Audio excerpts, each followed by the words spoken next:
けど俺が次の曲で言いたいのは、でもやっぱりここでみんなが最高とか言うてくれるのが、別に俺が出とうけんとか、なんかごっついゲストが来て歌うよけんとか言うんでなしに、やっぱりここに来とるもう女性の人がおるから、こんだけみんながイベントに来て、結構盛り上がってくれるわけであって、次の曲は俺はそれを歌いたい。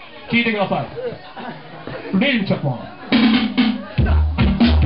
俺が背負うのはこの緑のパーカー、そしてこの黄緑の T シャツ。俺は四国の女にこの歌を歌いたい。北島ギャングスター、オリジナルマーケティング、マーケティング、マーケティング、マーケティング、オリジナルマーケティング、マーケティング、ブロブロブロブロブロブロ。おい！最高！最高！